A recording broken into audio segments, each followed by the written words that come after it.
Marcus said, my name is Derek. Monga Marcus wanenera, dzina langa ndine Derek. And I have worked with Youth with a Mission since 1996. Derek wakhala kugwira ntchito ndi bungwe la Youth with a Mission kuchokera mchaka ya 1996.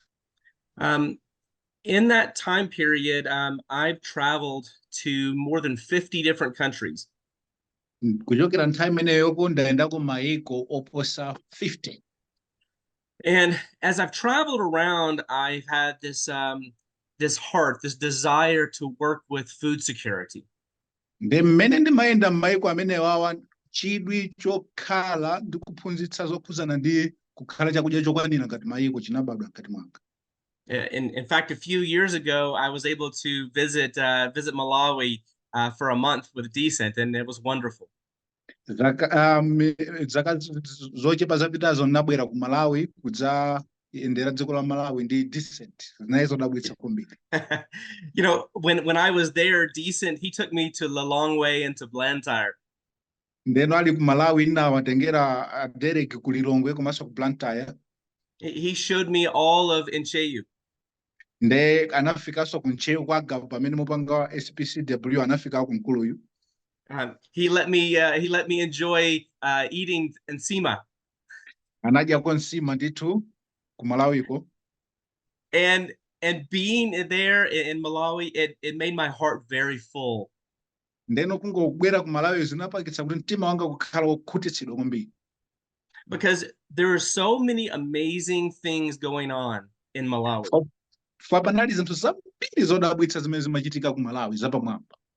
And so today, when we talk about food security, I want to talk about it in general, but I want to talk very specifically about Malawi.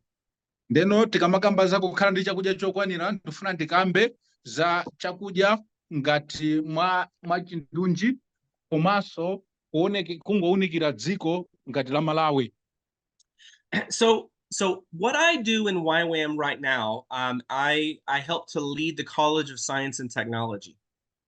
Ndeno zimene ndimachita ku YWAM ndimatsogolera Department ya Science and Technology.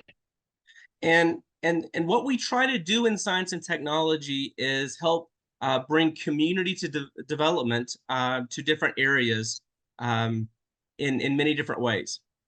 Ndeno chomwe timapanga mu science and technology timayesetsa kuti tibweretse nkhani ya kapangidwe ka upangiri kosiyanasiyana madera osiyanasiyana. Now, my focus, as I said, my focus is on helping with food security. Chidwi changa kwambiri nchoonetsetsa kuti anthu azikhala chakudya chokwanira ngati maiko komanso madera. I know recently you had a speaker, I believe named Dion, who spoke about regenerative agriculture. Panopa munakhala ndi mphunzitsi Dion emene amaphunzitsa kuti tingachite bwanji ulimi osononga nthaka. I watched his presentation last night and it was amazing. Ndinaona zimene anaphunzitsa usiku wapitawu zinali zodabwitsa zapamwamba kwambiri. And many of the things that he spoke about, they're examples of how we can help bring about food security. Ndeno zitsanzo zimene Dion anatiphunzitsa zambiri zinali ndondomeko zomwe zingatithandize kuti ife tizikhala chakudya chokwanira. But I think what we should start with here is we should start with understanding what do we mean when we say food security. Ndeno choyambirira nchoti tichimvetsetse zikutanthauza chani tikamanena kuti dziko ili limakhala chakudya chokwanira kapena mudzi umakhala chakudya chokwanira. So I'm going to give you a definition, but then I'm going to really explain this in detail. Ndiye ndikupatsani matanthauziro a zimene tikutanthauza komanso ndifotokozera mwatsatanetsatane kuti une samvetsetse. So food security means having enough nutritious food for all people at all times. Ndiye tikamakamba za kukhala ndi chakudya chokwanira ndiye kuti ndikukhala chakudya cha magulu osiyanasiyana kwa anthu onse mu nyengo zosiyanasiyana. So why is this the definition? Chifukwa chani kutanthauzira kwake nkumeneko? Because sometimes we have enough food, but it's not nutritious food. Chifukwa nthawi zina zake timakhala kuti tili nchakudya chokwanira koma chakudyacho basi ndi nsima, nyemba, nsima, masamba. Ndiye kuti si chamagulu ya. Sometimes we have nutritious food, but there's not enough. Nthawi zina zake timakhala nchakudya chamagulu koma chosakwanira wina aliyense. There are other times when we have enough food, but it's very expensive. Ndeno nthawi zina timakhala nchakudya chokwanira komano si choti chikhoza kukwana wina aliyense nthawi zonse nyengo zonse. So what we want to be sure of is making sure that that everybody in the country has enough food and that it is good for them, it is healthy for them. Ndeno chomwe tifuna tionetse choti dziko lonse ngati la Malawi wina aliyense akhale nchakudya chokwanira komanso chikhale kuti chikupezeka nthawi zonse. Now, people begin to discuss this definition, and there's always one question. Nde anthu anamba kumakambirana za katanthauzidwe kameneka ndi pamakhala funso limodzi. People say, why do we need food security? Ndi anthu amafunsafunsa kuti nchifukwa chani ife tiyenera kuti tizikhala nchakudya chokwanira. And most people answer this and say it's because there are hungry people. Ndeno anthu amanena kuti ife kuli anthu amene akuvutika ndi njala. And we talk about all of the problems with growing food sometimes like this. Ndeno timakamba za mavuto za kalimidwe ka chakudya nthawi zina ngati chonchi. For example, there might be a famine. Nthawi zina timati kukhoza kukhala chilala mvula sinabwere. I know one of the big problems in Africa right now is army worms. Panopo vuto limene maiko ambiri mu Africa ali nayo ndi nchembere za ndonda zomwe zimadya chimanga. And so you can end up with a crop failure where there's not enough, the food that you're growing, it fails. Ndiye mukhoza kupeza kuti chimanga kapena mbewu zimene mwadzala sisinatheke futi nchembere za ndonda zadya. Sometimes farmers, they cannot get good prices for their maize. Nthawi zina anthu apeza kuti alima chimanga komano alimi amalonda owagula kungopondeza mitengo khala yotsika. And these are the issues that people focus on. Ndi zimene zimene anthu amaziyang'anitsitsa kuti kodi tili nchakudya chokwanira kapenayi. But what I want to tell you today is that is only part of the problem. Neno zomwe ndifuna tikuonetseni lero kuti kamene katu ndi kanusu kamavuto pali mavuto akuluakulu. When our society does not have enough food, we think it's about starvation or it's about hunger. Neno tikamati ku mzinda kwathu kapena kudera kwathu kulibe chakudya mbiri timaganiza kuti anthu akufa kapena kuli njala. But I want to tell you about the other issues with food security. Neno ndifuna ndikuwuzeni zinthu zina zokhudzana ndi nkhani yokhudzana ndi chakudya zimene zofunika. If we don't have enough food for everybody, then there are bigger problems that occur. Ndiye tikakhala kuti tilibe chakudya chokwanira kwa munthu wina aliyense pali mavuto akuluakulu omwe amakhalapo. And I want to talk about 5 of these. Ndiye ndifuna ndikambe mavuto asanu amene amakhalapo tikakhala kuti tilibe chakudya chokwanira. The first problem that happens when we don't have enough food is we have children that are born with birth defects. Ndiye tikakhala kuti tilibe chakudya chokwanira timakhala ndi vuto kuti amabwera ndi pamabadwa ana wopunduka. And these are children who were born with physical problems because their mothers did not have enough food when they were pregnant. Ne anawo amabadwa opunduka futi amayi awo ali oyembekezera sanali zakudya zambiri zadya zokwanira. And this is a difficult problem in any society.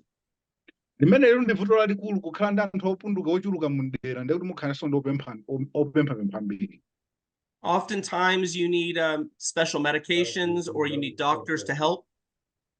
Ndiye kuti nthawi zambiri mumasowekera kuti mukhale ndi chisamaliro chokwanira kapenanso azachipatala woti akhoza kuwathandiza ana opundukaja. It can be difficult for these individuals to find jobs that pay good wages. Anthu ambiri opunduka samayepeza ntchito mapeto ake amangokhala kuti kumapempha. And it can be difficult on the family to financially support individuals who have birth defects. Ndezi makhaso mavuto akulu kubanja kuti muzinsamalira opunduka uja. The second problem is what we call learning disabilities. Vuto lalikulu lachiwiri loti amakhala ana opanda nzeru ku school ouma mitu. When children don't have enough proper nutrition, then they have problems learning. Ne ana akakhala kuti sakudya bwinobwino zakudya za magulu amakhala ouma mitu opanda nzeru ku school. Sometimes they cannot attend school because they are ill. Nthawi zina samapita ku school foti akudwala chifukwa chosowa zakudya nthupi. Sometimes they begin to fall behind in their studies and they cannot keep up with their education. Ena amakhala ouma mitu kwambiri kuyesa kuaphunzitsa osadziwa ndamapeza kuti angotsalira mangobwereza makalasi. And it makes it complicated for them to have a good job when they are older as well. Ngati munthu uja amalephera school ndekuti akadzakula sadzakhala ntchito yabwino. A third problem is what we call infant mortality. Vuto lachitatu ndi kufa kwa ana achichepere azaka osapitirira zaka 5. Sometimes children, they're born very weak because they don't have proper nutrition during pregnancy. Nde ana ena amabadwa ofoka kwambiri foti samadya zakudya za magulu ali m'mimba mwa amayi awo. We end up with diseases and other problems that can kill a child when they're under 5 years old. Nde pamapezeka kuti pabwera matenda osiyanasiyana achina kwa shoko omwe amapha ana aja asanafike zaka 5. And this is a very difficult problem in many developing nations. Zimenezi tumayiko amene akutukuka ngati Malawi ndi mavuto akuluakulu omwe timapezana nawo. The fourth problem that we have is civil unrest. Ndeno vuto la namba 4 lo kumapezeka kuti anthu akumenyana chifukwa chakudya chosakwanira. We have villages and towns that they don't have enough food and they begin to riot. Ilipo mizinda komanso midzi imene upeza kuti kulibe zakudya zambiri amapeza kuti anthu abasa amba kubera ana ake nakambokangana kumenyana. We begin to see increases in crime, demonstrations against the government. Kuba komanso anthu kupanga dzionetsero dzina umakhala umphawi. And we can understand this because we're trying to take care of our family with food and there's not enough food to go around. Because kumvetsetsa zimene zifana ina kuti makhala kuti tufuna tisamale mabanja athu akaincha kwa chokwanira komano maganyu sakupezeka zinthu zokupezeka. And the fifth thing is what we would call long-term health problems. Chomalizira cha number 5 ndi matenda angonagona matenda akuluakulu obwera chifukwa cha kusowa zakudya za magulu. There's an interesting study that was done by the World Health Organization. Pali kafukufuku imene apangika ndi bungwe la World Health Organization. And they found out that when children don't get enough to eat, they have problems financially later in life. Nde anapeza kuti ana akakhala kuti sakukhala zakudya zokwanira kumapeto kwake kwa moyo wawo amadzapezeka kuti akuvutika kukhala ndalama sangapeze ndalama. Every year that a child does not have enough to eat, they lose 20% of their lifetime income. Nthawi imene ana akupeza kuti alibe chakudya chokwanira mchakacho amapezeka kuti kumapeto kwake 20% ya chuma chawo chomwe akanadzachipanga achilusa. That's a huge amount. 20% simasewera. That I'll give you an example. Ndikupatseni chitsanzo. Suppose a child does not have enough nutritious food for 3 years. Nde mwana atakhala kuti sakudya zakudya za magulu kwa zaka zitatu.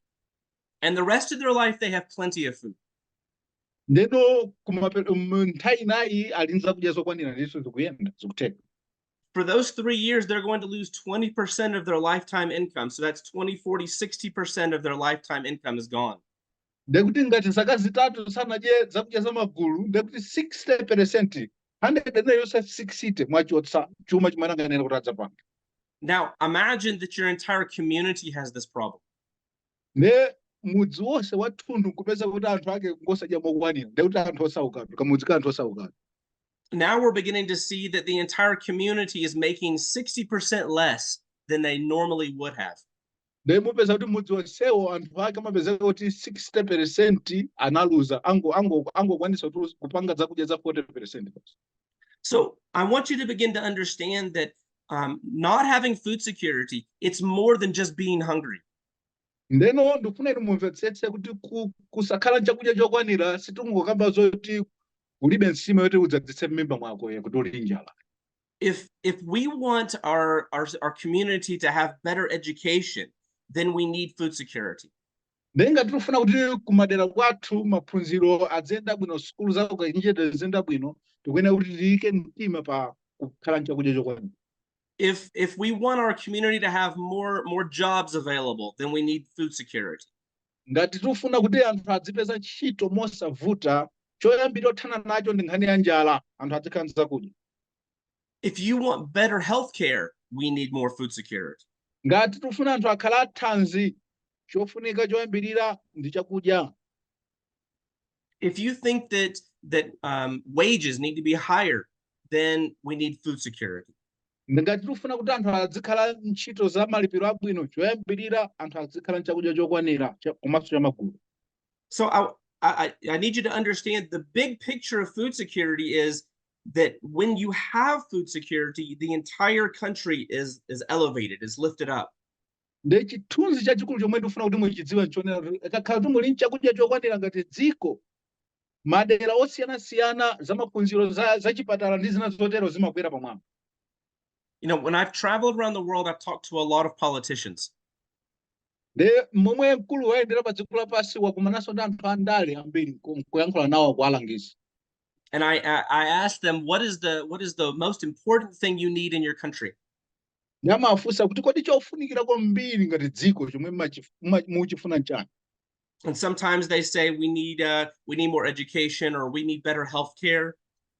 Nde nthawi zina amati ayi maphunziro kwathu kuno nkotsika kusiyana ndi dziko lina kapena za chipatala zathu sizikuyenda bwino. I've heard government officials say we need more jobs or we need more trade.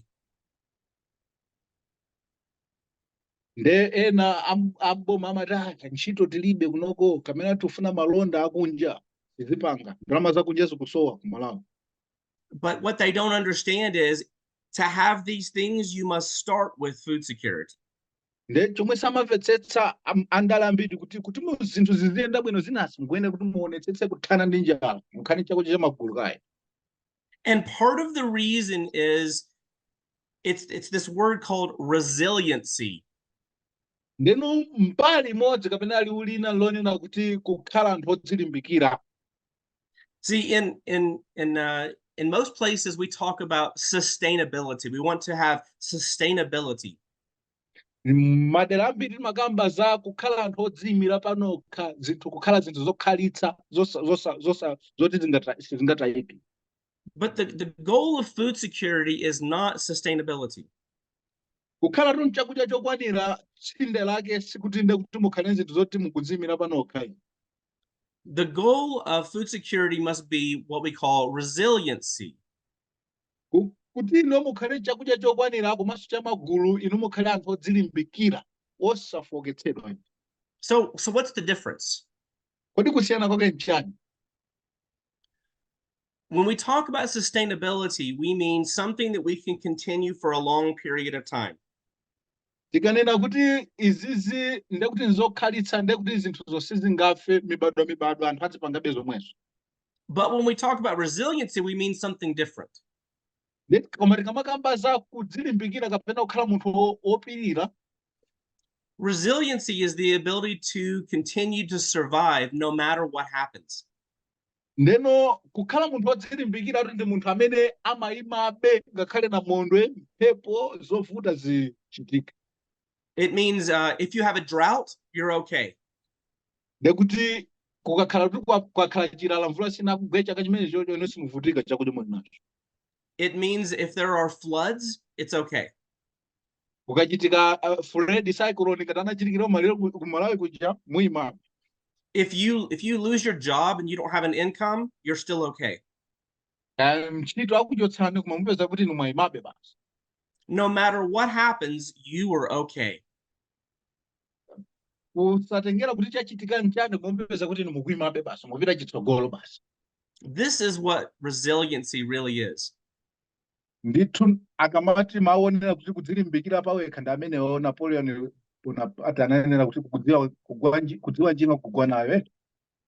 So when we begin to use science and technology to bring food security, we want to do this to have resiliency in food security. Ndeno science and technology imene bwanawa amatsogolera cholinga chathu chimene kuti anthu akhale odzilimbikira kuti china chonse chomwe chapangika pamoyo wawo apeze kuti akupitabe chitsogolo. And people say, this sounds great. How do we do this? Zinthu zikumveka bwino koma tingachite bwanji simukutiuza bwino ya. So I want to give you a scripture. Ndiye ndifuna ndikuwerengereni malemba maza kuti nkulutsana werenge Bible ye. This comes from the Old Testament in the book of Exodus. Ndiye kuchokera m'buku la chipangano chakale buku la Exodo. There's a scripture in Exodus. It's chapter 4, verse 2. Mu buku la Exodo chapter 4 verse number 2 akuti. Now this is the story where God is meeting Moses at the burning bush. Mene iru ndi nkhani mene Mulungu akumana naye Mose pa chitsamba chimene chimayaka kumosa nyeka. You might have heard the story before. Mwina nkhani mene munayimvapo. So Moses is out in the wilderness and he sees this bush and it's on fire. Ye Moses ali ku nkhalango ndi akuona chitsamba chikuyaka. And he goes and he wants to see this amazing sight. So he goes to investigate. Nde anapita Mose mwana kuti chitsamba chomayaka kumosa nyeka chinchani ndikaona. And when he gets to the burning bush, he hears God's voice coming out of the burning bush. Akuchiwandikira chitsamba chija kenako anamva liwu la Mulungu likumuyankhula. Remember, he says to him, take off your sandals, you're standing on holy ground. Anamuza kuti uvule nsapato zako nkhwawira zako zichotse wayima pa malo oyera. And he begins to talk to Moses about going to Egypt and helping to free the Israelites. Nde anayamba kumuyankhula naye kuti kuntuma kuti upite ku Igupto ukatulutse ana Israeli mu ukapolo. Now you have to look at this situation from the perspective of Moses. Nde ndifuna muione nkhani kuchokera mmene Moses amazionera zinthuzo osati mmene mukuzionera. Moses was very poor at this time. Moses ndo anali munthu osauka kwambiri pa nthawi. He didn't have an education. Yeye maphunziro sanali nawo yayi. He didn't have influential friends. Analibetu anzake onena kuti andale kapena za mabusiness akuluakulu ama business ayi. He didn't have a military. He had nothing. Yeye tusuta anali ndi gulu la asilikali ankhondo analibe kanthu. And God was telling him to go to talk to the most powerful person in the world. Kapuntha bwe amene iyu Mulungu kumuwuza kuti pita ukayankhule ndi munthu wamphamvu kwambiri pa dziko lonse lapansi. And he wanted him to tell the most powerful person in the world, you need to release your slaves. Kabuwaza ngati amene kumuwuza kuti akayankhule ndi munthu wamphamvu kwambiri kuti watulutse ana Israeli mu ukapolo. And Moses thought this was impossible. Nde Moses nkusauka kakanena izi nzosatheka ratu za Mulungu. And he says to God, why would Pharaoh listen to me? Nananena Farao akamvetsera kwa kapuntha bwe ngati bwanji. And this is where the scripture comes in. Pamene no lemba lili kubwera pamenepa. God says to Moses, what is in your hand? Ndeno Mulungu akumfunsa Mose uli nchani m'dzanja lakolo. That's the scripture. Exodus 4:2 is what is in your hand. Ndeno Exodo 4 verse number 2 akufunsa kuti uli ndi chani m'dzanja lako. Moses says, in my hand is a staff.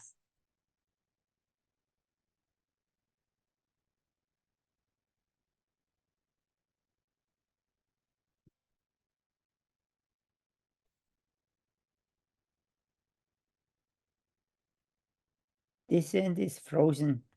I Asante, see that. are you still here? Can you take over, please? Yes, please. Yeah. Continue. Yes, please. Yeah. You can you Yep. continue and Yeah. Yes, continue. So Moses says, well, in my hand is a staff. Mose amanena kuti m'manja mwanga muli mtengo. And God says, I will use this staff to help you succeed. Nde Mulungu amati ndigwiritsa ntchito mtengowu kuti ndikupambanitse.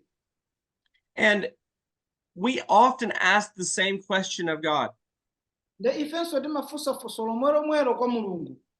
We see the challenges ahead of us and we think there's no way I can do this. Timaona mavuto patsogolo pathu nde timati palibe njira imene ndingatulukire m'mavuto amenewo. We wonder, how can I be successful? Nde timafunsa mafunso kuti kodi ndingapindule bwanji. And God looks at you and says, what is in your hand?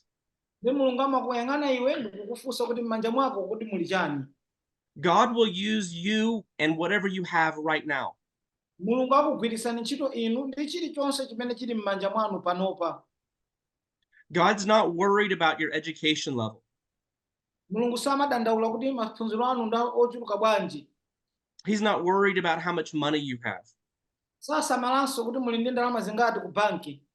All he wants to know is that you're going to be obedient. Chilichonse chimene iye amafuna nchokuti adziwe kuti inuyo mukhala omvera. Now, when I was in Cheyu, I saw many people that said, I don't have anything. Nditabwera ku Nchewu ndinaona anthu ochuluka amene amanena kuti ine ndilibe kalikonse. But I saw so many resources in Cheyu. Nde ine ndinaona chuma chochuluka ku Nchewu kuja. I saw amazing people who were willing to work hard. Ndinaona anthu amene amafuna kuti agwire ntchito molimbika ku Nchewu. And so I believe we can bring food security to Malawi. Ine ndikukhulupirira kuti ku dziko la Malawi tikonza kupanga kuti anthu azikhala ndi chakudya chokwanira. I believe we can bring so much food security to Malawi that Malawi will export food. Tikonza kupanga chakudya kuti ku Malawi kuno chizitikwana chinanso tizipititsa mayiko ena. And if we do this, the entire nation is lifted up. Titateno dziko lonse litukuka. Not just with food, but education, healthcare, finances, everything. Komanso madera onse atukuka limodzi, madera aza chakudya, madera aza maphunziro, madera aza umoyo atukuka kumodzi. So everyone gets excited and says, this sounds amazing. How do we do this? Ne aliyense abale osangalala izi ndi zenizenizi tipange bwanji. I'm going to give you the strategies of how to succeed. Nde ndikupasani njira zopambanira. All right. So the first thing we have to do is this. Choyambirira chimene tikuyenera kuchita ife ndichi. Everyone has to be involved. Aliyense athandizire. And the two most important groups are women and children. Ne gulu lofunikira kwambiri pa ntchito imeneyi ndi amayi ndi ana. Oftentimes we think if we're going to have food security, we need to get all the men involved. Nthawi zambiri timaona ngati kuti tikwanise kukhala ndi chakudya chokwanira ndi kuti tipange kuti azibambo apange nawo ntchito imeneyi. And yes, it's important to have the men involved. That is important. Ndi zoonadi kuti azibambo akhale dimba mmene papa ndi zoona. But it's even more important to have women and children involved. Ndi zofunikanso kwambiri kuti tikhale ndi azimayi kuchita nawo zimenezi. And the reason why is this. Chifukwa chake nachi. Children are going to grow up to be the leaders of tomorrow. Anawo akula kuti akakhala atsogoleri ammawa. The book of Proverbs says you should raise a child in the way that he shall go, and when he's older, he will not depart from it. Buku la miyambo limati mumphunzitse mwana akadali wa chichepere, akakula mwanayo sazachoka mu njirayo. We need children when they're young to begin to understand how to do this. Kwina kuyamba kuwaphunzitsa ana akadali ang'ono za mchitidwe umenewu. So many times we push aside the children and we say, no, let the adults do this. Ndi nthawi zambiri nkhani zimenezi timati ana anu musakhale kuno kumunda ayi, zofunika akuluakulu izi. But I'm telling you, to see success, you must involve the children. Ndi ndikuwuzeni inu kuti muone chipambano ana azichita nawo. Now, why do you need the women to be involved? Chifukwa chani mufunikiranso azimayi azipanga nawo? first of all, half of our society is women. azimayi ndi amene ali pafupifupi theka la chiwerengero chathu mdziko muno. We have to include half of society or we're not going to be successful. Theka la anthu tikuyenera tiziligwiritsa ntchito ngati tifuna kupambana. But also, women are the one that raise the children. Komanso amayiwa ndiwo amene amalera ana. If we want the children to be part of the solution, then the women have to teach them. Ngati tikufuna kuti anawa akhale nawo mbali imodzi yakuwina, ndi azimayiwa azaphunzitsa anawa. So, step one, you must get the women and children involved. Mfundo yoyambirira azimayi ndi ana azichita nawo. All right, step two, Mfundo yachiwiri, you start with the family. muyambirire pa banja. You've got to make sure you reach each individual family. Muyambirire kufikira munthu wina aliyense koma pa banja. Let me ask you this. How many times have you seen the government start a program and the program does not work? Kuti munaonako kochuluka kotani boma litayamba ndondomeko ina yake, ndondomeko nkufera m'mazira nkulephereka. I don't know how it is in your country, but in my country, the government almost never works these programs correctly. Sindidziwa kuziko kwanuko koma kwathu kuno sizimatheka nkomwe. And the reason why is they're trying to reach the whole country at one time, and that never works. De vuto nali akufuna afikire dziko lonse pakamodzi sizimatheka ayi. We need to reach the individual family first. Kuyenera tifikire mabanja paokha koyambirira. This is what the Bible teaches us. It's called discipleship. Izi zimene Baibulo limatiphunzitsa zimatchedwa kupanga ophunzira. Discipling is living life with someone else and going through the same thing they're going through. Kupanga ophunzira kumatanthauza kukhala ndi moyo oonetsera kwa anthu ena, kupanganso kuti iweyo uzidusa mu zimene enawo akudusamo tsiku ndi tsiku. When I'm working right alongside you, then we begin to develop a friendship. Ine ndikamagwira ntchito limodzi ndi inu timayamba kupanga ubale. I learn about your family and your struggles. Ine ndimaphunzira za banja lanu, ndi mavuto mukumana nawo ku banja lanu. And we can work together to help your family succeed. Ndiye tikhoza kubwera pamodzi kugwira ntchito pamodzi kuti tipange kuti banja lanu lipambane. And now what happens is you have a successful family and your family can now help the next family. Nkhani ili apa ndiyo kuti mukhala ndi banja limene lili lopambana, banja lopambanali lithandizanso banja lina laliwandikira. This is the development of community. Ukuku nde kukuza madera, kutukula madera. With one family helping another family, the entire community becomes strengthened. Nkhani yake ndi banja limodzi kuthandizanso banja lina, kenako dera lonse limatukuka kumodzi. And now we have this idea called community development. Nde pamene pamabwera maganizo aja amene amanena kuti community development. The only thing community development really is one family working with another one. That's it. Tanthauzo la mawu amene wa community development amatanthauza kuti banja lina kumathandizanso banja lina. And now the entire community is strong. Koma kuti dera lonse lizapezeka kuti lapambana. And when the entire community is strong, we're not sustainable, we're resilient.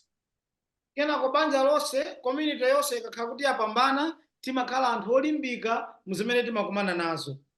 So you see, the government, when they begin a program, they are giving you aid.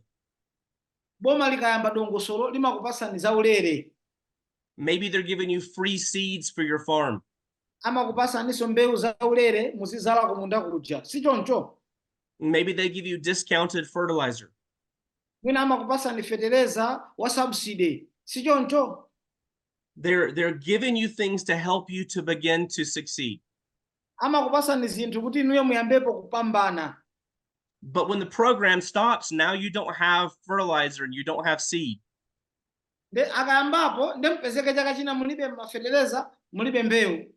Because that's aid. De izozo ndizothandizidwa sizamuyaya. And sometimes we do need aid, but that's not community development. nthawi zina timafunika zothandizidwazi koma ayi kuthandizidwako sikutukuka madera ayi. Instead, we need to start with the individual family and build together. Komano tikuyenera tiyambeno kumayambira kumusiku kumanka kumakwera kumapita kutsogolo. So the third strategy, Fundo ya namba 3, we need to begin to collaborate or work together. tikuyenera tiyambe kugwira ntchito m'magulu. Sometimes there are things that you can do that someone else cannot do. Nthawi zina pali zinthu zimene inu mukonza kupanga zimene wina sangathe kuzipanga. And sometimes there are things that other people can do that you cannot do.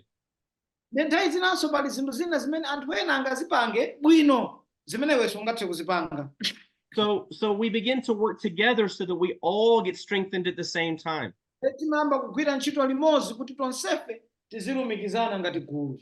So for those of you who don't know me, I'll tell you a small story. Ambiri amene simmandidziwa ine ndikuwuzani kankhani kakang'ono. I was with Decent and Asante, and we were in Sheyu together. Tsiku lina tinali ndi Decent ndi Asante tinali ku ntcheu limodzi. And Decent took me to the local clinic. The Decent ananditengera ku kachipatala kena kakang'ono. And in front of the clinic, there was all this maize laid on the ground.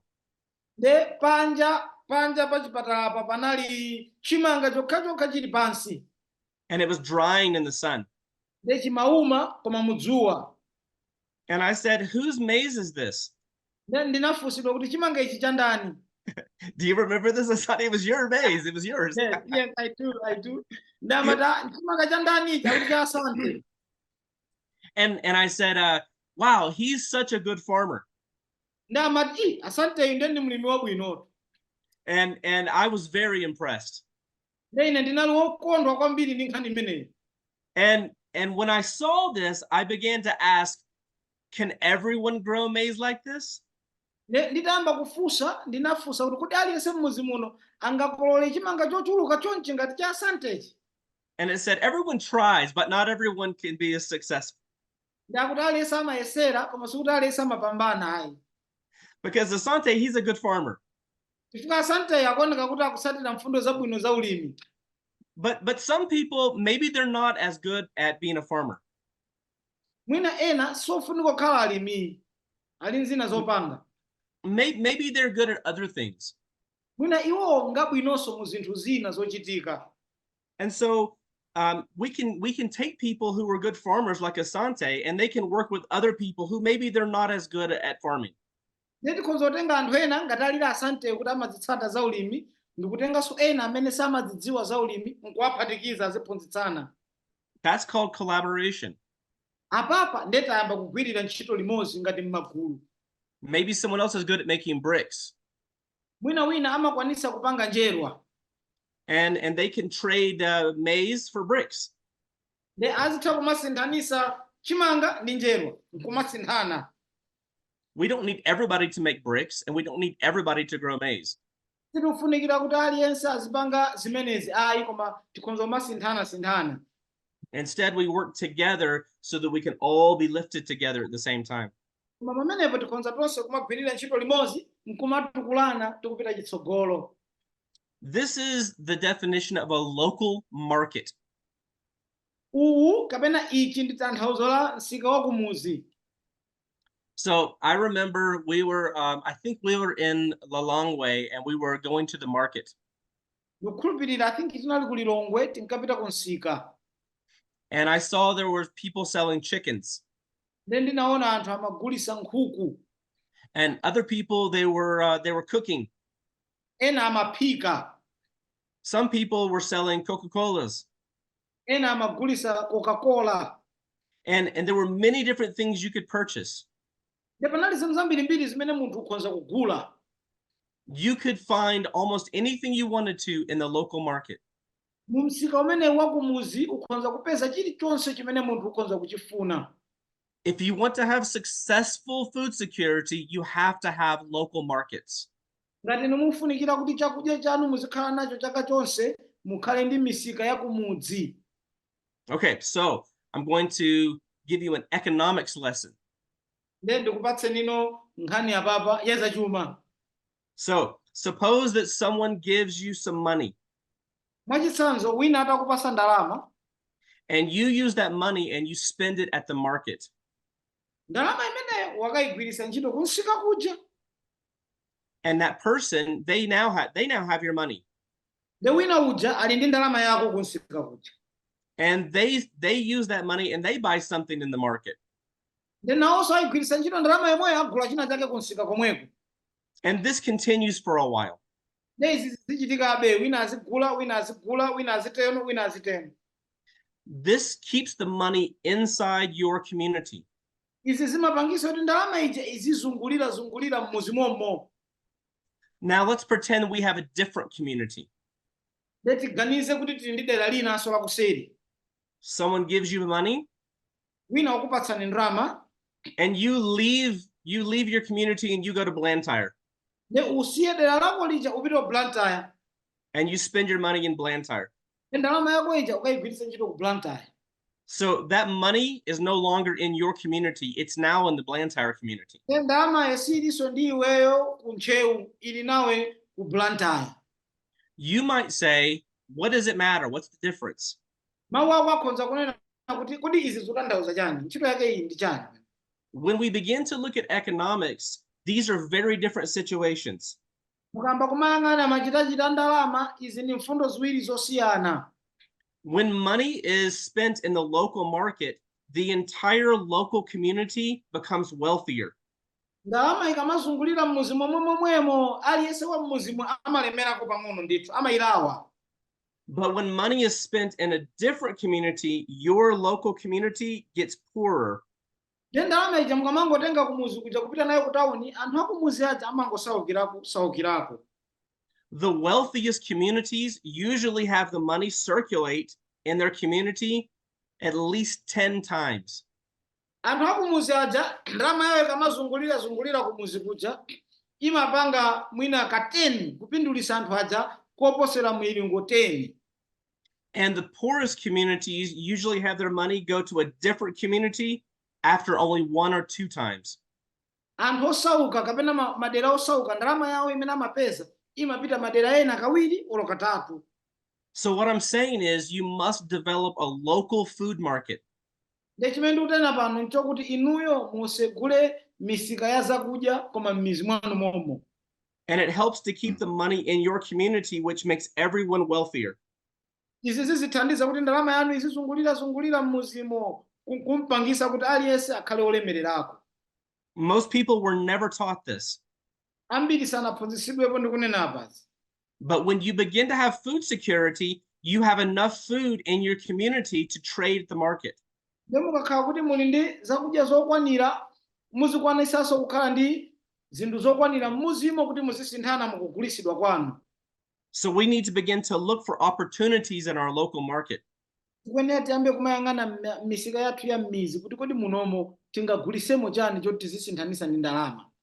When you go to your market, if there's no mangoes, then someone should start growing mangoes. Nde mukakapeza kuti kumeneko mango kulibe, wina wake m'muzimo ayambe kulima mango. If you go to your market and there's no bananas, someone needs to start growing bananas. Peza kuti kulibe nthochi, wina wake ayambe kulima nthochi. We need to think about what does our market need and how do we meet that need? Tiyambe kumaganiza kuti kodi msika wathu wakumuzi ukufuna chani, nde ine ningathandizepo chani kuti zinthu zipezeke mu msikamo. Okay, now here's another one that's controversial. Ndikuwuzeniso zina apa zimene zili zovutirapo. We need to grow many different things. Tikwenera tizilima zosiyana-siyana, osati chimozimozi. Everybody wants to grow maize. Aliyense angofuna kuti azale chimanga, alime chimanga. But we have to do more than just have tsima, yeah? Mutatiyeni tiyesese kuposera nsima, tizilima zoposa nsima. I like tsima, but we have to have more than that, yeah? Simayo ndi yabwino koma hayi tizipanga zoposa simazo. So this is called polycropping or growing many things. Izi zimatanthauza dzina anenalo koma mchichewa kuzala zinthu zosiyana-siyana. When we only have one food crop, then we have a problem. Tikangokhala ndi chakudya chimozimozi pali vuto. What happens if that food crop fails, if it doesn't grow? Tizatani chakudyacho kapena mtundu wa chakudyacho ukalephera chaka chimenecho sunakule bwino. Now you have no food. Muzapeza kuti mulibe chakudya. You can't sell it because it didn't grow. Simungazigulitse zakudyazo chifukwa sizinakule. You can't eat it because it didn't grow. Simungazidyeso chifukwa sizinakule. This could be a disaster for your family. Izi zitha kukhala mavuto a mabanja anu. But if we grow many different things, then the chance of something surviving is much greater. Pano mukakhala kuti mwalima zambirimbiri, mwayi woma pita kusogolo ndi wambirimbiri. Ibrahim, Additionally, mute ujenyano Ibrahim. when you grow many different things, then you also have better nutrition. Mukakhala kuti mukulimaso zambirimbiri, mpezeka kuti muli ndi matupi anthu athanzi kochuluka. So we want to begin to encourage people to diversify in what they're growing. Tifuna tiyambe kumaphunzitsa anthu kuti azizala komanso zosiyana-siyana. There's also an important lesson to be learned in making better soil. Paliso phunziro lina lofuna uliphunzira apa kuchirisa nthaka, kuchirisa dothi lathu.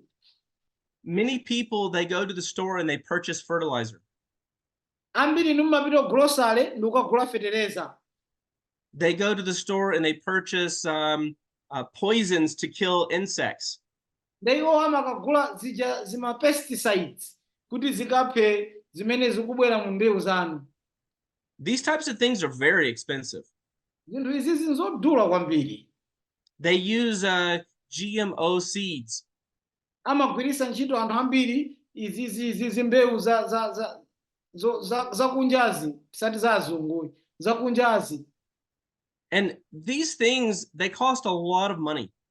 Zimalowesa kapena zimakupangisa kuti uwononge ndalama zambiri pa zinthu zimenezi. But many times, not only are they expensive, but they're very bad for the ground, for the soil. Izi zimafeterezazi suti ndi zodula kokhayi komanso zimawononga nthaka. What we want to do is teach people how to use science and technology to make their soil better. Simatiyambe kumaphunzitsa anthu kuti agwiritsa ntchito bwanji luso la science ndi technology kuti nthaka yawo ichire. And now they don't need to buy fertilizer. Anthu watu sakwenera zigula fetereza.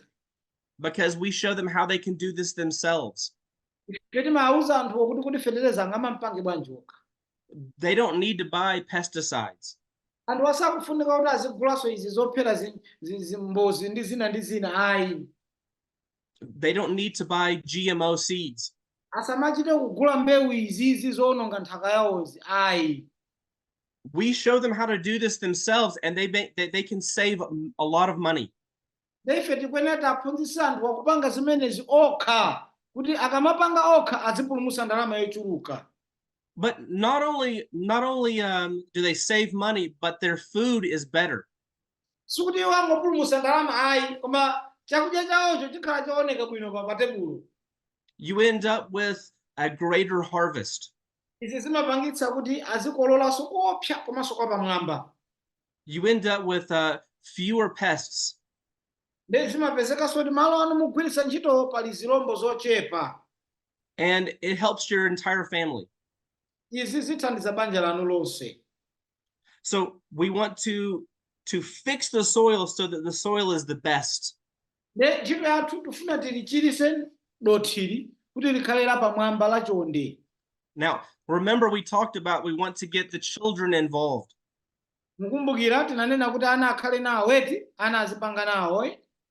I used to teach small children how to make good soil. Ine ndakhala ndikumaphunzitsa ana ang'ono kuti dothi angamalipange bwanji kuti likhale labwino.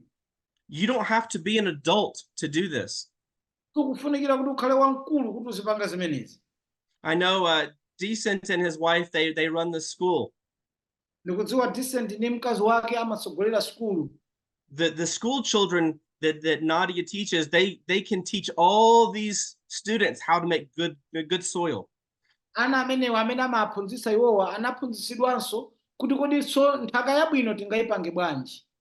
So we should be should be excited that we can use our children to teach the next generation how to have better soil. tizikondwa ifeyo tizisangalala kuti tikhoza kumaphunzitsa ana athu kuti angamaphunzitse bwanji anzawo amene angamachitisire nthaka. All right, here's the last strategy. Nde iyi nde mfundo yomaliza. We need to reward people, not punish people. Tizalipira anthu bwino osapanga anthu kukhala akapolo ayi. So how many people have ever driven an automobile? Ndangati pana amene anayendesapo galimoto tayimikani manja tione. Yeah, some people. Ena When anu- you when you drive a car, there's a speed limit. mukamayendesa galimoto ija mesa pamakhala mlingo wakayendesedwe wakathamangidwe. And if you drive too fast and the policeman sees you, what happens? Kuti mukamathamanga mofulumira wa polisi akakuonani amata People might get a punishment. They might get a ticket or a fine. akulipiritsani. So here's what happens. Tell me if this happens in your country. Izi zimene zimachitika mundivomere ngati zimachitika usiku kwanuko. People are driving down the road very fast. Anthu akuthamanga galimoto pa msewu akuthamanga. And up ahead, you see a policeman. Nde ukamona wa polisi pasogolo apo. So you slow down because you don't want the policeman to give you a fine. Umachepesa moto kuti asakupase chilango wa polisiyo.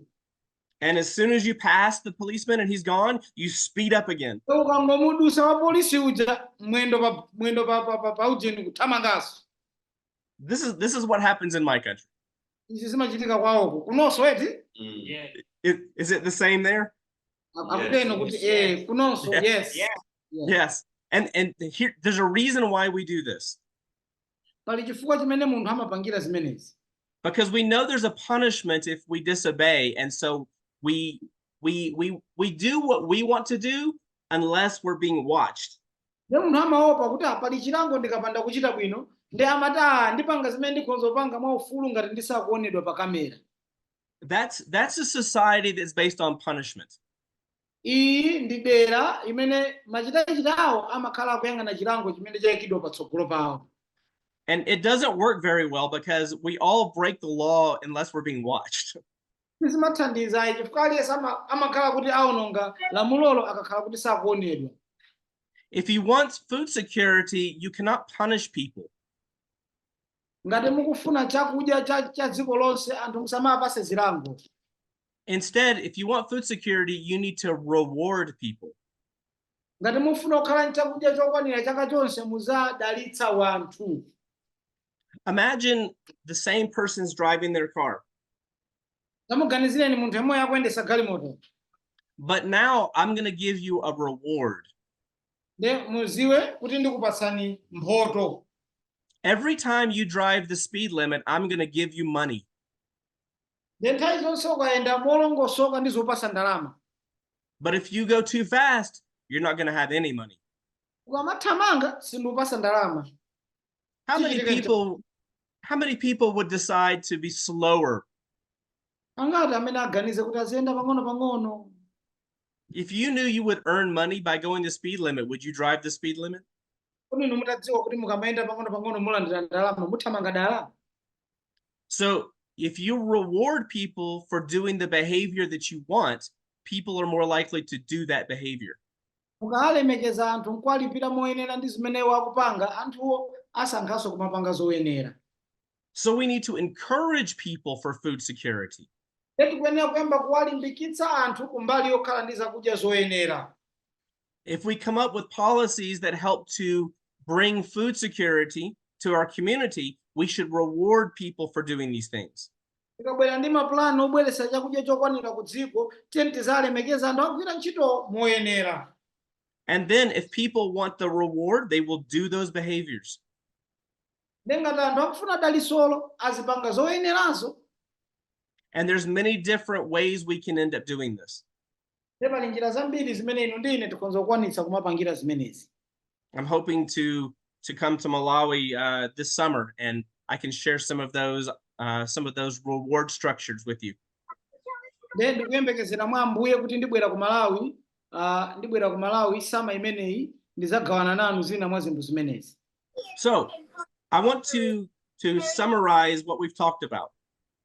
Ndimalize ndiombe mkota pa zimene ndimalankhula nanu. I think, first of all, the most important thing any country can have is food security. Poyambirira ine ndikuganiza kuti dziko lina lililonse chinthu chofunikira chofunika kuti akhale nacho ndi chakudya chokwanira. It's not education, it's not healthcare, it's not income. Ine ndikuganiza kuti si maphunziro abwino, si zaumoyo zabwino, koma chakudya. If you have food security, you will have those other things. Mawu ake ndokuti ukakhala chakudya chokwanira zina zonsezo ukhala nazo. Mukhala But nazo. if you have those other things, you might not have food security. Does that make sense? Mukakhala ndi zina zonsezo kondosakhala ndi sima yokwanira. If you strive for a good education, you might not have food security. Mukamangolimbikira kuti mukhale ndi maphunziro abwino, pena mukhozopezeka kuti mulibe chakudya chokwanira. But if you have food security, you are on the way to have good education. Nde mukakhala kuti muli zakudya zokwanira, mwachiziwikire muzikhala pa chindunji chokhala ndi zakudya, chokhala ndi maphunziro okwaniranso. All right, so first, the most important thing every country needs, food security. Poyambirira chakudya chokwanira. 2, you can say, I can do this. Chachiwiri inu muzinena kuti ine ndikonza kupanga kuti tikhale ndi chakudya chokwanira. When you look around, don't think of all the things you don't have. Mukamayang'ana musamaganize zinthu zimene mulibe. You need to have the same conversation that Moses had with God and say, what is in my hand? Muzikhala ndi kulankhulana ndi mmene Mose amayankhulana ndi Mulungu, kodi m'manja mwanga muli chani? What do I have? Ndili ndi chani neyo? Do I have skills? Kodi ndili ndi upangiri? Do I have friends that can help me? Ndili ndi anzanga amene angandithandize? Do I have resources in my area? Ndili ndi zinthu mdera mwanga? Do I have an amazing person like Asante near me? Kodi ndili ndi munthu ngati Asante pambali panga kuti azindithandiza? You know, what do I have that I can begin to succeed? Ndili ndi chani chimene ndikonza kuyamba kugwiritsa ntchito kuti ndipindule? And we begin to partner with God to succeed at that point. Tiyambe kulumikizana ndi Mulungu kuti tipambane mu zinthu zimenezi. And 3, we need to know the strategies to succeed. Chachitatu tidziwe njira zake zopambanira. We've gone over several different examples of strategies for food security. Ndetaona njira zambirimbiri zotithandiza kuti tikhale ndi chakudya chokwanira. And if you say, yes, but I need more understanding, I need more skills. Nemukanena kuti inde koma ndifunabe upangiri wina ndi wina abe kuti ndichakuke bwinobwino. This is when we begin to collaborate or work with those who know a little bit more. Apa pamene timalumikizana ndi iwo amene amadziwako zochuluka kuposa ife. I can bring teams from science and technology to teach some of these strategies. Ineyo ndikulonjeza ndikonza kubwera ndi ena mwa akatakwe ya sayansi kuno adzakuphunzitseni mwakuya mfundo zina ndi unenazi. You can ask people like Decent. Maybe some of you know Terry Keith, who's come several times, and they can teach you these strategies. Ena no mukumziwa Decent, ena no mukumziwa mkuluya kuti Terry amadziwa mfundo zimenezi zopangisa kuti anthu alemere ndi nthaka. You know, when I was there a few years ago, I was speaking at a church. Ndili kumeneko tsiku lina ndimalalikira mchalichi. And I said this when I was standing in front of the congregation. Ndimayankhula mawu awa nditayima kutsogolo kwa chalichi. I said, I will commit that if you want help, I will come give you help. Ine ndinanena kuti ine ndikuzipereka kuti ngati inu mufuna thandizo, ine ndibwera Malawi ndikuzakupasani thandizo. I'm not going to do it for you, but I'll do it with you. Ine sindizakupatsani thandizo laulere ayi, koma ndizayenda nanu limodzi muthandizomo. Because if I do it for you, that's aid, right? Ndikangotumiza thumba ndikupasani thandizo losafunika kwambiri. But if I do it with you, this is community development. Ndikabwera nanu kuzapanga nanu limodzi kumene ndikutukuka.